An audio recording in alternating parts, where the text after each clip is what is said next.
സ്ത്രീകളെയും പുരുഷന്മാരെയും മാത്രമല്ല വ്യത്യസ്തരായ മനുഷ്യരെയും കൂടി ഉൾക്കൊള്ളാൻ പുതിയ കാലം വളർന്നുവെന്ന് കേരള സംസ്ഥാന transgender justice board member Isha Kishore കരുവള്ളൂരിൽ നെറ്റ്വർക്ക് ചാനലുമായി സംസാരിക്കുകയായിരുന്നു അവർ.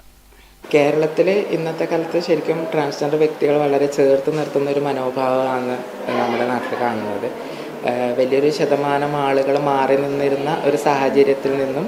ഇന്ന് സമൂഹത്തിൻ്റെ മുൻനിരയിലേക്ക് അവരുടെ എല്ലാ മേഖലയിലുള്ള കഴിവുകൾ തെളിയിക്കുന്ന ഒരു സാഹചര്യത്തിലാണ് നമ്മളിപ്പോൾ ജീവിച്ചുകൊണ്ടേ ഇരിക്കുന്നതെന്ന് പറഞ്ഞു കഴിഞ്ഞാൽ, ഒരു കാലത്ത് നമ്മളെ മാറ്റി നിർത്തപ്പെട്ടിരുന്ന, അവജ്ഞയോടെ കണ്ടിരുന്ന, ഇല്ലെങ്കിൽ ഒരിക്കലും സമൂഹത്തിൻ്റെ മുഖ്യധാരയിൽ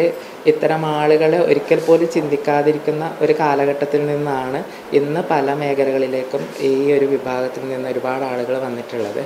വലിയൊരു ശതമാനം നമ്മുടെ ഇന്നത്തെ സാമൂഹ്യ മാധ്യമങ്ങൾ ഇതിനൊരു പങ്ക് വഹിക്കുന്നുണ്ട്. കാരണം നമ്മുടെ ജീവിതം എന്താണെന്നും നമ്മുടെ ആവശ്യങ്ങൾ എന്താണെന്നും സാമൂഹിക നീതി എങ്ങനെയാണ് നടപ്പിലാക്കുന്നത്, ഈ ഒരു സമൂഹം എന്ന് പറയുന്നത് സ്ത്രീക്കും പുരുഷനും പോലെ തന്നെ വ്യത്യസ്തരായിട്ടുള്ള മനുഷ്യരെയും കൂടി ഉൾക്കൊള്ളേണ്ടതാണ് എന്നുള്ളൊരു മനോഭാവം ഇപ്പോഴത്തെ സർക്കാരിൻ്റെ ഭാഗത്തു നിന്നുണ്ടായിട്ടുള്ള പുതിയ പുതിയ പദ്ധതികളുടെ ഭാഗമായിട്ടും, അതുപോലെ തന്നെ സമൂഹത്തിൽ അവരുടേതായിട്ടുള്ള ജീവിത ശൈലി കൊണ്ട്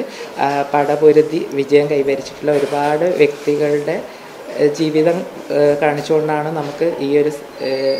ഏറ്റവും അനുകൂലമായിട്ടുള്ളൊരു സാഹചര്യം ഇന്ന് നമുക്ക് ഇവിടെ ഉണ്ടാക്കാൻ പറ്റിയിട്ടുള്ളതെന്ന്